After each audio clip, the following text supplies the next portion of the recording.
Salut à tous et bienvenue dans cette vidéo pile à lire pour le mois d'octobre.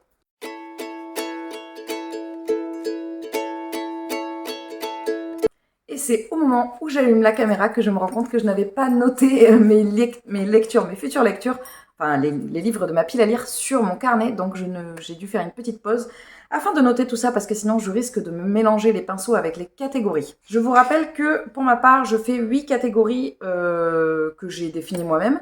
N'hésitez pas si vous souhaitez les reprendre, je pense que je vais les mettre en barre d'infos. Je vais bientôt les changer parce que je les changerai en 2024. Je les change tous les ans, les catégories de mes piles à lire.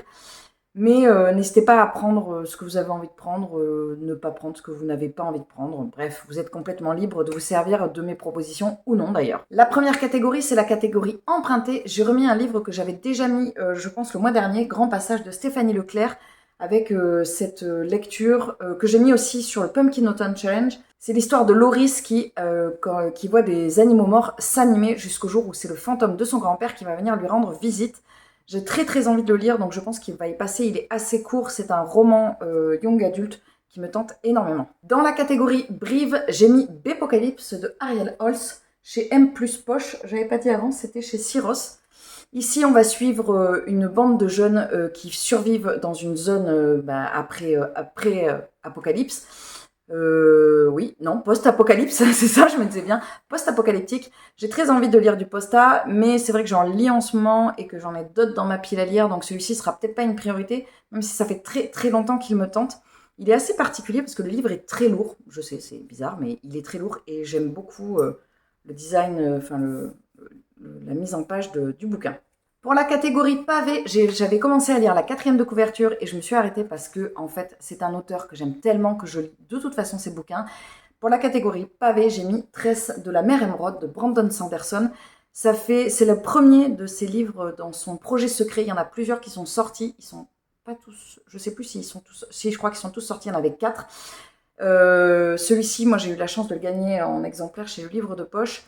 Ça fait un petit moment que j'ai pas lu du Brandon Sanderson. Moi, c'est un auteur que j'aime énormément et que je n'ai pas toujours l'occasion de lire parce qu'il n'écrit que des pavés. Dans la catégorie tentation, j'ai mis un livre, mais c'est pas forcément celui-ci que je vais lire.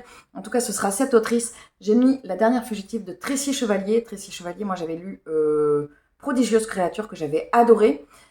Je vais relire cette autrice, pas forcément via ce livre-là, mais en tout cas c'est sûr, puisque nous avons décidé de lire un Tracy Chevalier avec la lecture du Patreon du mois d'octobre. J'ai été encore interrompue, mais cette fois-ci c'est par une toute petite nouvelle chose qu'il y a à la maison.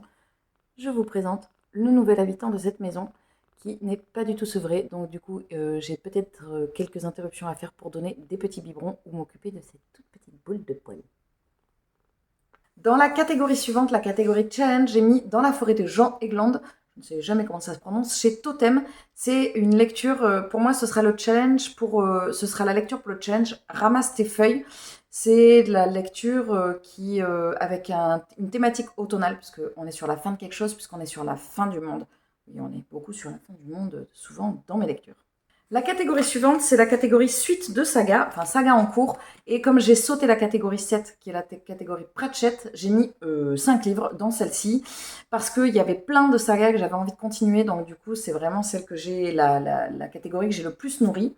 J'ai mis le 2e tome de La Charmante Librairie. Là, c'est La Charmante Librairie des flots tranquilles, pas des flots tranquilles de Jenny Colgan. J'ai appris qu'en fait, on ne suit pas les mêmes... on est dans le même univers, mais on ne suit pas forcément les mêmes personnages. Moi, j'avais adoré le tome 1. J'ai bien aimé la saga de la petite boulangerie, mais j'ai préféré celle-ci. Dans cette catégorie, j'ai également mis Meurtre et tarte au citron vert de Johan Fluck. C'est les aventures d'Anna Svensson. C'est son 8e tome. Il devrait y avoir le 9e tome qui devrait sortir, je crois, au mois d'octobre. Toujours dans cette même catégorie, j'ai mis le 3e tome des enquêtes du département V de Jussi Adler-Olsen, Délivrance, avec cet enquêteur que j'aime particulièrement et ce binôme d'ailleurs, ce binôme que j'aime énormément. Je suis très heureuse de les retrouver. Il va juste falloir que j'arrive à trouver le moment pour le caser parce que ce sont souvent des gros livres. Toujours et encore dans la même catégorie, j'ai mis un livre que j'ai déjà commencé, que je ne vais pas lire sur le mois, mais que j'ai très envie de reprendre. J'y pense hyper souvent, sauf que je me donne pas la peine de le lire parce qu'il est trop gros. Il s'agit du 3e tome d'Outlander, Le Voyage.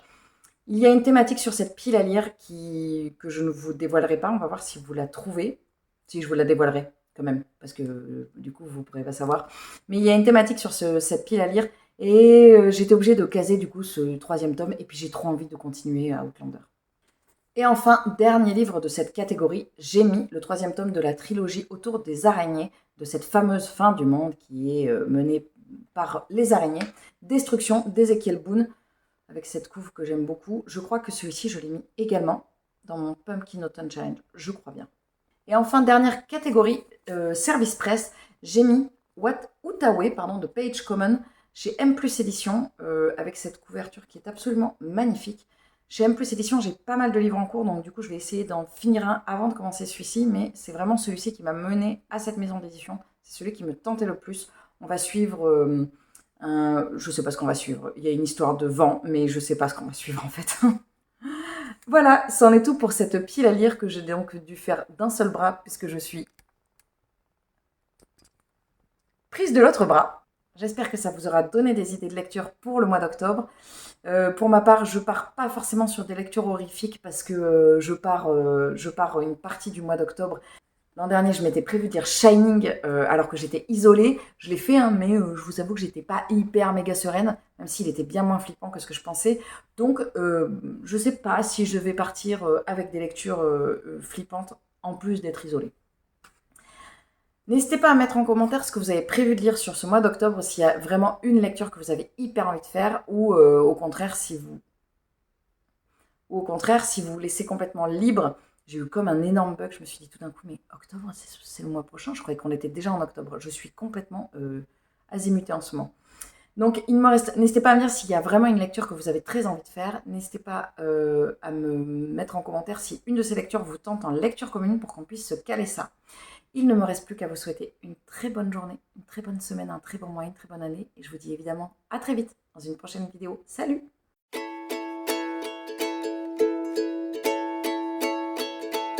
Finalement, je vous ai pas dit. La thématique, c'est que tous les livres sont verts. Salut!